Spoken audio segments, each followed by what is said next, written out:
उत्तर प्रदेश में बीजेपी के वरिष्ठ नेता और वर्तमान में राज्य मंत्री चौधरी उदयभान सिंह इस वक्त मेरे साथ मौजूद है। बात करेंगे उनसे। सबसे पहला सवाल यही है, 100 करोड़ लोगों को वैक्सीन लग गई है। प्रधानमंत्री नरेंद्र मोदी इसे त्योहार के रूप में मना रहे हैं। साथ ही साथ ये भी कहते हुए नजर आ रहे हैं कि अब शुरुआत है लोकल फॉर वोकल की बात करने की। देखिए, भारत विश्व गुरु रहा और आर्थिक संपन्नता के आधार पर आत्मनिर्भर भारत का इतिहास है। इसी कारण से उसे विश्व गुरु कहलाया।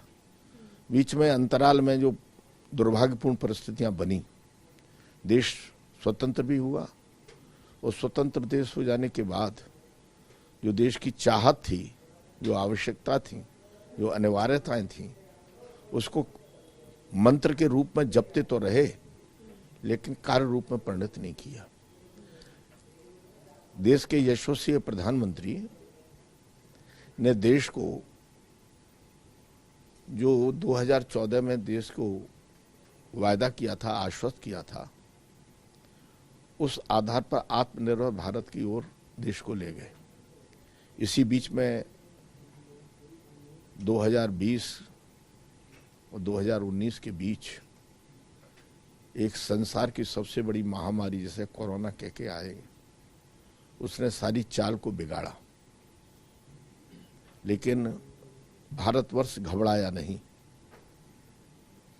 भारतवर्ष जिन हाथों में सुरक्षित है, जिस नायक के हाथ में, लीडर के हाथ में सुरक्षित है, वह इस बीमारी से उभरा, खड़ा हुआ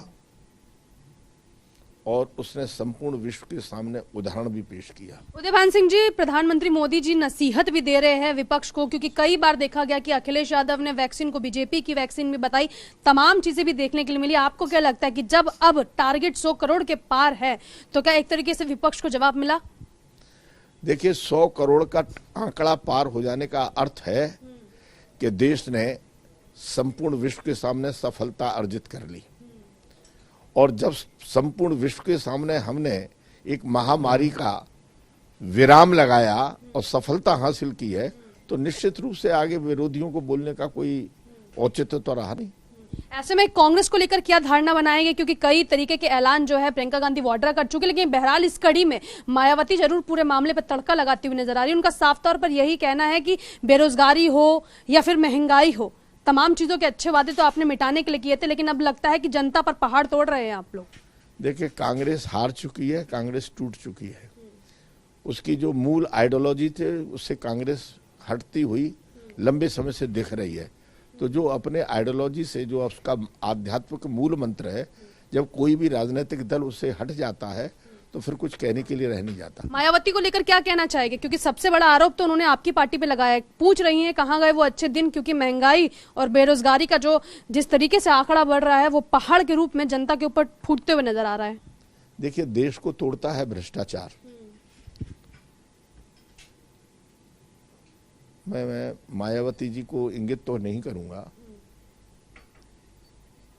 लेकिन इतना मैं अवश्य कहूंगा कि 1 जनवरी से और 15 जनवरी तक जो सारा उत्तर प्रदेश और उत्तर प्रदेश से सरकारी विभाग और बाजार बनता था उगाही का, वो भ्रष्टाचार का उससे बड़ा कोई उदाहरण हो नहीं सकता। इसके बाद में भी वो कुछ प्रश्न कर रही हैं, तो मैं नहीं समझ पाता वो क्या प्रश्न कर रही हैं। जिस तरीके से बीजेपी कहती है कि मायावती राजनीतिक जो है नेता नहीं बल्कि धन की देवी, इस तरीके से आप जो है इंगित करना चाह रहे हैं।